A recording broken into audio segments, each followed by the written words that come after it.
नमस्कार, मैं हूं प्रदीप विश्वकर्मा और आप देख रहे हैं आपका अपना कार्यक्रम आज की मुलाकात। मित्रों, जैसा कि आप जानते हैं कि हम इस कार्यक्रम के जरिए आपको रूबरू करवाते हैं किसी खास शख्स से। हमारे साथ में जो खास शख्स हैं वो हम चूँकि उत्तराखंड आ पहुँचे हैं तो उत्तराखंड में 4 बार के विधायक हैं, वर्तमान में कैबिनेट मंत्री हैं, किसानों से जुड़े हुए विभाग देखते हैं और इसके साथ ही साथ में जो सैनिक कल्याण है, चूँकि उत्तराखंड का सैनिकों के मामले में एक अपना अलग अंदाज है।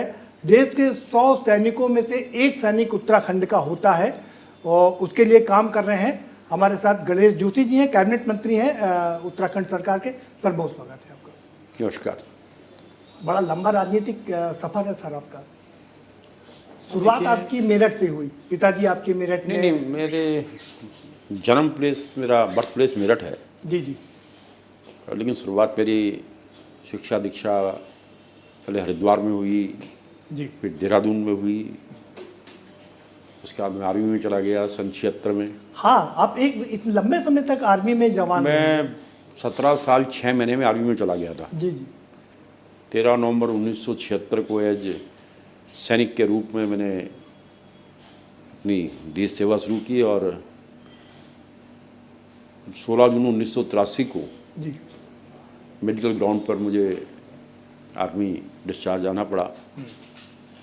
और आने के बाद बाई एक्सीडेंट में पॉलिटिक्स में आया और लगातार मेहनत करता रहा। पार्टी ने विश्वास जताया, लोगों का प्यार मिला, 4 बार विधायक बन गया, 3 बार मंत्री पद की शपथ ले ली। 85 में जब आपने राजनीति की शुरुआत किया, उससे पहले इंदिरा गांधी की शहादत हुई थी और उसके बाद से कांग्रेस को ऐसी मेजॉरिटी मिली लोकसभा में 400 के पार। जी। तो ऐसे समय में भारतीय जनता पार्टी को जीवित रखना और देखिए, मुझे याद है 1985 का चुनाव, क्योंकि एक सिंपैथी लहर कांग्रेस के साथ थे इंदिरा जी के हत्या के बाद। और पहला चुनाव 85 का, हरवंश कपूर मेरे जो गुरु हैं जी, हम 25,000 वोट से हारे थे। हमें 15,000 वोट मिले थे और कांग्रेस को 40,000 वोट मिले थे। जब मैं पहली बार मंत्री बना पिछली सरकार में, तो मैं अपने घर से यहाँ पर आता था, इसको कैंप कार्यालय बना रखा था। जब मैं यहाँ पर आया तो गेट बंद था, तो मैंने गार्ड से पूछा, ये गेट क्यों बंद है भाई? क्या साहब, ये तो बंद रहता है। मैंने क्यों बंद रहता है? कह रहा साहब, इंटरकॉम में आप अंदर से बताएंगे कि हम बताएंगे आपको इतना आया है और आप बताएंगे या पर्ची में लिख के भेजेंगे। मैंने गेट को खोल दो मैंने गेट खुला रहेगा। तो मेरे को देखने लग गया। मैंने कहा, यार ये बता, अगर जनता ने गेट बंद कर दिया फिर क्या होगा? ये बड़ी बात है।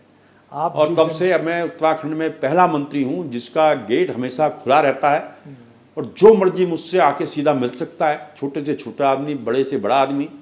किसने आपको निपटाने के लिए इस कंस्टिट्यूंसी में भेजा? देखिए, राजनीति में होता है, जब आपके विरोधी होते हैं वो सोचते हैं यार कैसे इसे खत्म करें। मसूरी भेज दिया, उन्हें क्या पता था कि मसूरी में बीजेपी का झंडा गाड़ देगा। और उनको लगता है यार ये फौज का सिपाही आज 3 बार मंत्री पद की शपथ ले ली। तो निश्चित ही राजनीति में देखिए, कोई किसी व्यक्ति को आगे बढ़ते देखना चाहता। बिल्कुल। उसमें अपने ज्यादा होते हैं, बाहर के लोग कम होते हैं। आपने राम जन्मभूमि में मैंने पुलिस की जितनी मार खाई है शायद किसने खाई होगी। वही मैं कह रहा था, आपने मैं राम जन्मभूमि में पुलिस की मार खाई है, जेल गया हूँ जी। उत्तराखंड आंदोलन में मैं जी जी 27 दिन जेल में रहा हूँ, 20 दिन बरेली सेंट्रल जेल में रहा हूँ जी, 7 दिन मैं देहरादून जेल में रहा हूँ।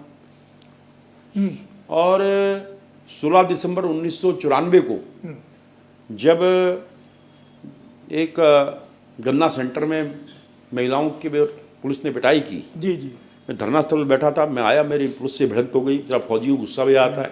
मेरे एसपी सिटी थे एक मात्र, उनसे झगड़ा हो गया और पुलिस ने इतनी बुरी तरह मारा, लोगों ने सोचा शायद मैं मर गया हूँ। मुझे बचाने के लिए 4-5 हमारी बहनें, कौशल्या डबराल, आशा केड़ा, आशा बगुणा, ये मेरे ऊपर लेटी और तो शायद आज मैं जिंदा भी नहीं होता।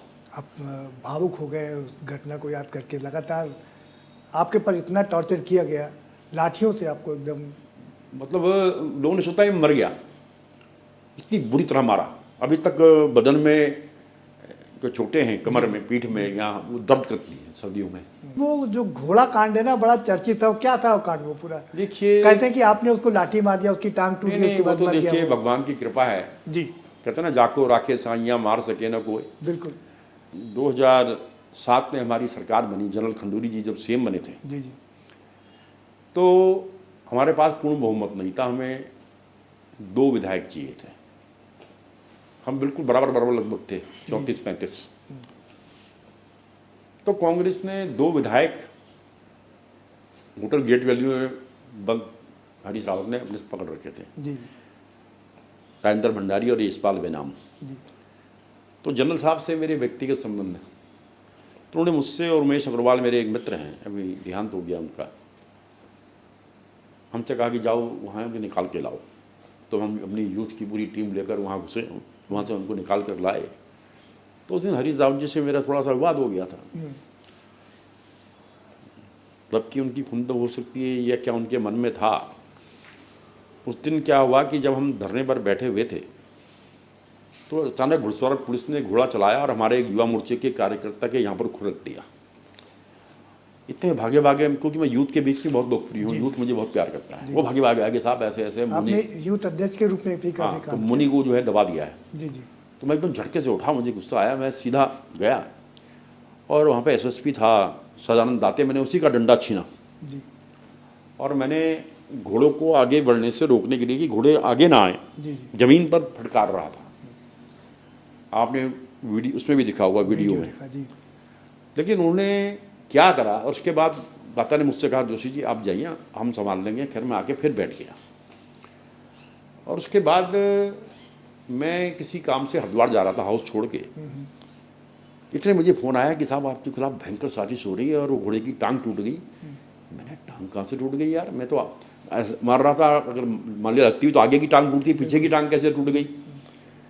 तो घोड़ा जहाँ पर खड़ा था वहाँ पर एक लोहे का एंगल था। जी तो हमारे कार्यकर्ता ने जब उसकी काठी खींची, बहुत लोग जोश में थे, उसकी टांग वहाँ फंसी थी, जोर लगाया तो उसकी टांग टूट गई। तो उन्होंने उस डॉक्टर वीडियो बनाया और उसको वो कर दिया, मेरा वायरल हो गया काफी। वो पूरे देश, पूरा विश्व पूरा में देश, पूरा मीडिया ट्रायल हुआ, प्रधानमंत्री जी पूरा तक। विश्व में। हाँ मेनका गांधी का मुझे वहाँ से फ़ोन आया, अमेरिका से। हाँ वो तो मैं मीडिया के मित्रों का आभार, मेरा एक हमारे मित्र हैं उस टाइम उसमें थे, सोनू जी में था, जी उसके पास वो थी क्या बोलते हो पेन ड्राइव। हाँ इसने वही कह रहा मेरे पास पेन ड्राइव है, मैंने सुबह प्रेस कॉन्फ्रेंस की। तो उसमें हमारे अध्यक्ष अमित शाह जी होते थे और यहाँ के अध्यक्ष थे अपने भट्ट जी, यहाँ सांसद हैं। जी तो उन्होंने बताया कि मैं भी उनके साथ था। तो अमित शाह जी ने कोई बात नहीं, वहाँ यहाँ का अध्यक्ष मैं हूँ, तुम अध्यक्ष हो जाओ, बोलो कुछ नहीं घोड़ी की। सबको उनको मालूम था कि मैंने करा नहीं। और उसके 3 दिन बाद पूरे चैनल में चला शक्तिमान का सच। तो मेरे खिलाफ कई लोगों ने ट्वीट किया, अमिताभ बच्चन ने, कई लोग, बड़े बड़े लोगों ने। और 3 दिन बाद उन्होंने मेरे फेवर में ट्वीट किया कि ये षड्यंत्र के तहत मुझे फंसाया जा रहा था। और देखिए मेरा तो ये मानना है, मैं हर चीज़ में अच्छाई देखता हूँ। जी जितनी पब्लिसिटी मुझे उससे मिली, ब्लेसिंग, अगर मैं 10 करोड़ रुपए भी खर्च करता तो मुझे नहीं जानता आज मैं पूरे हिंदुस्तान में, मैं जानते गणेश जोशी कौन है। जी और लोगों ने सोचा कि मेरी लीड कब होगी, मैं उससे ज़्यादा वोट से जीत गया। बिल्कुल 9.5 से 9,000, मैं 12,500 वोट से जीता। तो मैं हर जगह, उसके बाद उन्होंने एक षड्यंत्र के तहत उसको घोड़े को मार दिया। और जब मैं जेल से छूटा मुझे जेल भेज दिया, तो मैंने कहा था कि इस गरीब की हाय हरीश रावत को लगेगी, ये दोनों जगह से चुनाव हारेगा। और दोनों जगह से चुनाव हारा। उसके बाद फिर चुनाव हार गया और ज़िंदगी में कभी जो उसकी चुनाव नहीं जीतेगा। मैं आज फिर कह रहा हूँ, देखिए वो कहते हैं निर्बल को न सताइए जाकी मुखिया। यार मैंने आपने अपने राजनीतिक नाम के लिए उस घोड़े को मरवा दिया। उन्होंने कहा घोड़ा मर जाएगा तो इसकी लाभ हमें मिलेगा। अब जब आपके चोट प्लास्टर लगता है, डॉक्टर कहता है कि आप कुछ दिन आराम करिए, चलिएगा नहीं, आराम मत करेगा। प्लास्टर लगाने के बाद घोड़े को आपने खड़ा कर दिया, उतना वेट उसको इन्फेक्शन हो गया। तो एक, अब डॉक्टर का नाम लेना चाहता हूँ, मुझे डॉक्टर ने बताया कि साहब ये तो प्लानिंग थी कि वो घोड़े न बचे और उसका राजनीतिक लाभ लें। वो वो तो उसका मूर्ति वहां पे लगा रहे थे, हाँ, आपको ध्यान होगा। बिल्कुल। वो तो किसी उसने कह दिया ज्योतिष ने कि आप मत लगाइए, तो रातों रात उसको हटा दिया। वो सिंबल बना दिया था पूरा उसका, शक्तिमान का। तो हाँ। वो शक्तिमान घोड़ा पूरे देश का शक्तिमान हो गया। वो आपने महिलाओं की सशक्तिकरण के लिए काफी काम किया। मेरे पक्ष मातृशक्ति का विशेष आशीर्वाद है, क्योंकि आंदोलन में मैंने कहा ना, मेरे को बचाने वाली मेरी माताएं बहनें हैं जी। अगर उन्हें उस दिन नहीं बचाया होता मुझे, तो शायद मेरी आज कहीं फोटो लगी होती। इसलिए मैं माताओं बहनों का बहुत सम्मान करता हूँ। और उत्तराखंड के अंदर गणेश जोशी ऐसा पहला विधायक हो जिससे 20,000 लोग रक्षाबंधन में राखी बांधते हैं। शायद मेरे राखी का प्रोग्राम आपने देखा कि नहीं देखा? हाँ, देखा, बिल्कुल। मुझे 20,000 लोग राखी बांधते हैं। आपके पास दो बहुत ही महत्वपूर्ण विभाग हैं। एक कृषि विभाग, जिस पर प्रधानमंत्री जी का भी फोकस रहता है। उन्होंने कहा किसानों की आय दोगुनी होगी। क्या कर रहे हैं आप किसानों के लिए? जब से प्रधानमंत्री मोदी जी ने देश की कमान संभाली है, किसानों के हित में लगातार काम हो रहे हैं। क्योंकि मैं किसानों के बीच में काम करता हूँ, अभी लगातार जो हमारा एक खेत बचाओ अभियान चल रहा है, बिल्कुल, मैं 5 कार्यक्रम करके आया हूँ।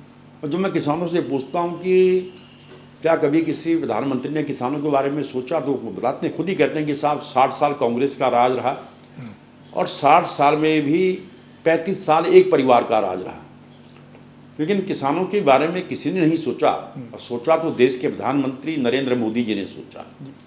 तीसरी बार प्रधानमंत्री बनने के बाद सबसे पहले किसी फाइल पर उन्होंने साइन किए तो किसान सम्मान निधि की थी। बिल्कुल। 10 करोड़ किसानों के खाते में सीधे पैसे भेजने का काम प्रधानमंत्री मोदी जी ने किया। लेकिन समस्या तो ये है ना कि जो माइग्रेंट हैं, जो युवा यहाँ से बाहर रोजगार के लिए जाते हैं, तो उसकी वजह से भूमि काफी बंजर भी हो गई। क्योंकि यहाँ पर पलायन बहुत बड़ा मुद्दा है, क्योंकि जंगली जानवर खेतों में नुकसान पहुंचाता है, जिसकी वजह से यहाँ का नौजवान पलायन कर रहा है। और दूसरा यहाँ की जो भौगोलिक स्थिति है, एक खेत हमारा यहाँ होता है, एक खेत मैं उसी पर आ रहा था। बहुत छोटे खेत हैं। चकबंदी हमने कैबिनेट से उसको पास किया है। पहले चरण में हम स्वैच्छिक चकबंदी कर रहे हैं जी, उसके बाद हम चकबंदी करेंगे। और आज रिवर्स प्लान यहाँ पर हो रहा है, विशेषकर हॉर्टिकल्चर के क्षेत्र में। जी, एप्पल में हम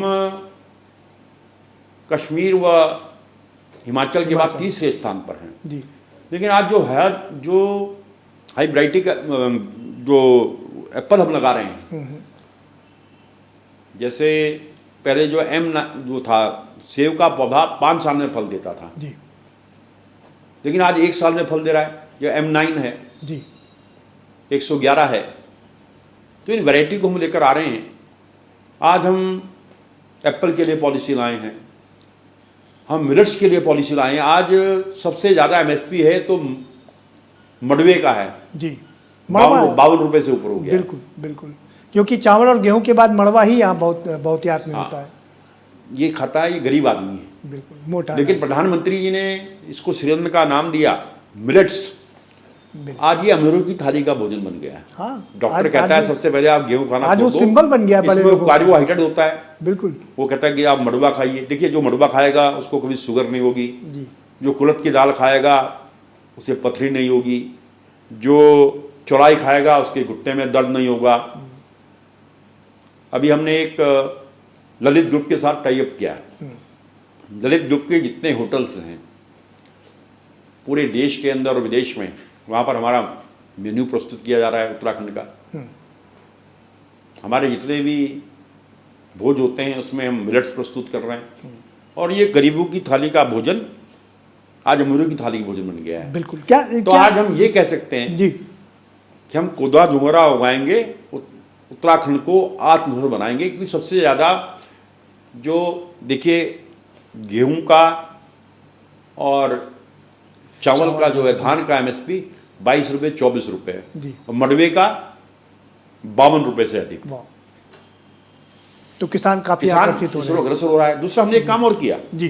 देखिए, हमारे यहाँ का किसान गरीब होता है जी, वो साहूकार से पैसा उधार लेता है और साहूकार उससे सस्ते दामों पर हाँ मडुआ खरीद कर जी, उसको एडवांस दे दिया, फिर उससे 30 रुपये मडुआ खरीदिया और आगे महंगे दाम पर बेचा। हमने कहा कि हमारी पहले विभाग मेरे पास था ग्राम विकास, जी, जी, हमने कहा हमारी समूह की बहनें किसान से उसके घर में जाकर मड़ुआ खरीदेंगी, एमएसपी पर खरीदेंगी, उसके लिए उनको 3 रुपये किलो इंसेंटिव देंगे। मान लिया कोई बहन 10 किलो मड़ुआ खरीदती है, 30 लाख रुपए उस बहन को देंगे। उसके 2 फायदे होंगे, एक तो किसान को उसकी उपज का सही दाम मिलेगा, दूसरा प्रधानमंत्री जी का जो सपना है लखपति दीदी बनने का, वो साकार होगा। आज हमारे यहाँ 2,65,000 लखपति दीदी बन चुकी हैं।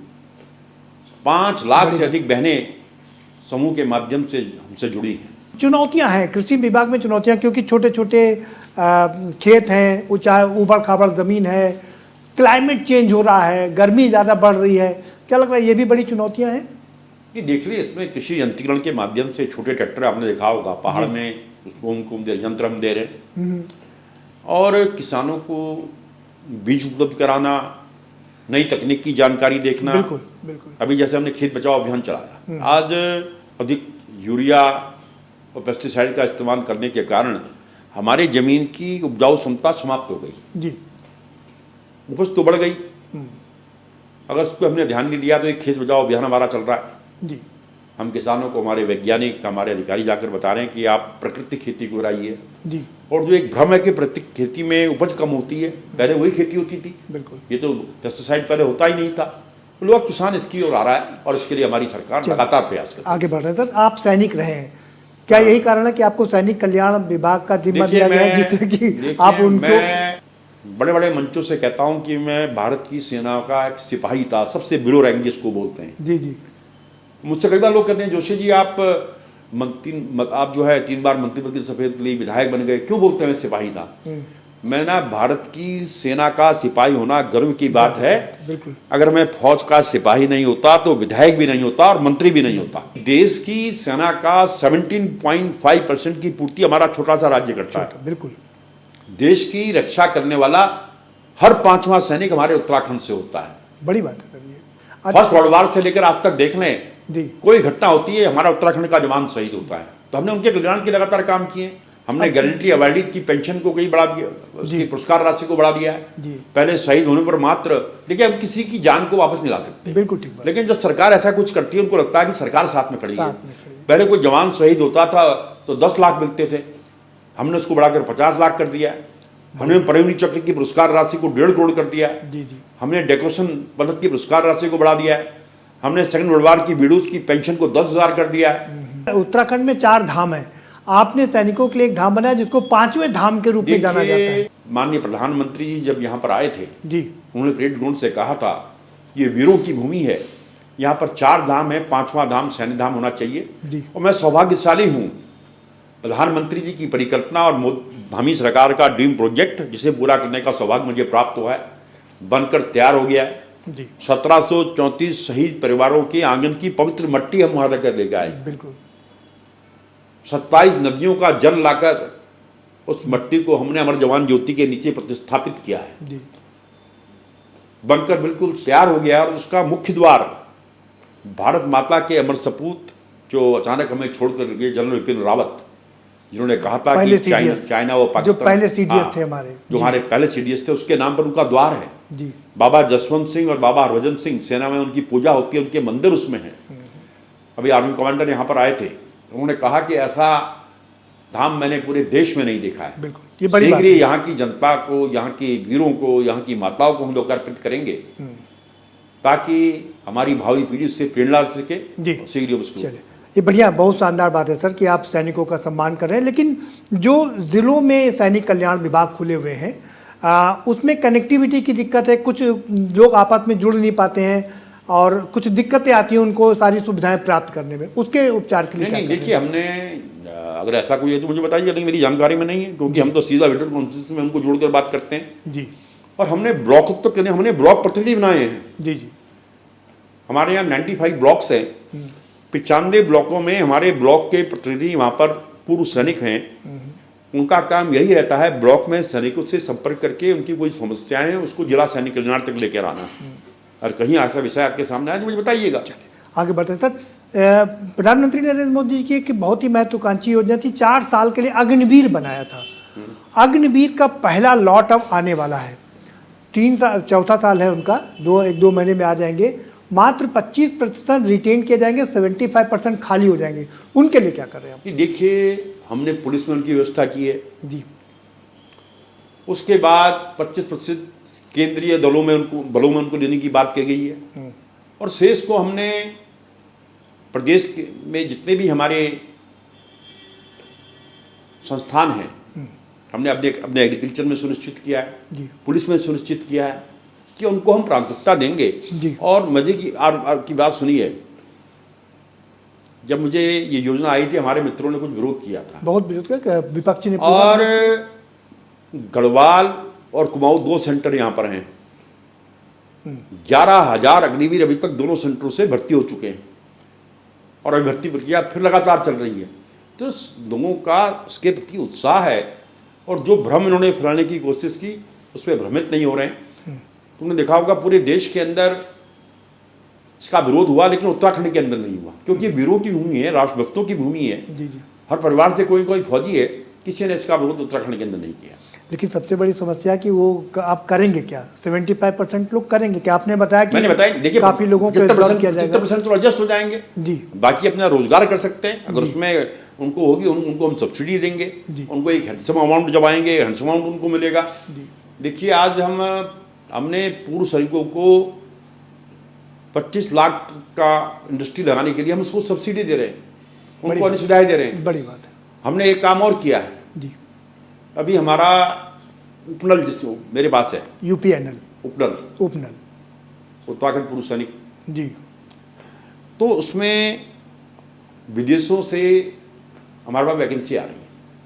अभी तक हम सिर्फ मैन पावर की सप्लाई अपने देश में करते थे, आज विदेशों में हमारा कांटेक्ट करने के लिए आज हमारे एमडी दिल्ली जा रहे हैं जी, और हमारे जो अग्निवीर होंगे हम सबसे प्राथमिकता अपने अग्निवीरों को देंगे विदेश की नौकरी में। और विदेश में आपने देखा होगा मैन पावर की इतनी आवश्यकता है, अगर मान लिया किसी सैनिक को यहाँ पर 50,000 मिलते हैं तो वहाँ 2 लाख मिलते हैं जी। तो ये काम हमारी सरकार करने जा रही है। एक सवाल बड़ा ये भी ना सर, ये तो अग्निवीर योजना आने से पहले भी जो पूर्व सैनिक होते हैं वो कैप्टन रैंक के हों, मेजर रैंक के हों, लेकिन जब प्राइवेट में नौकरी करते हैं तो गेट कीपर होते हैं, चौकीदार होते हैं, तो ये बड़ी समस्या है। नहीं, देखिए, इसके लिए हमारा सैनिक कल्याण विभाग इनको हमने कंप्यूटर ट्रेनिंग हम करा रहे हैं, जॉब ट्रेनिंग हम करा रहे हैं, ये बात। और हर वर्ष एक जॉब का मेला हम लगाते हैं जी।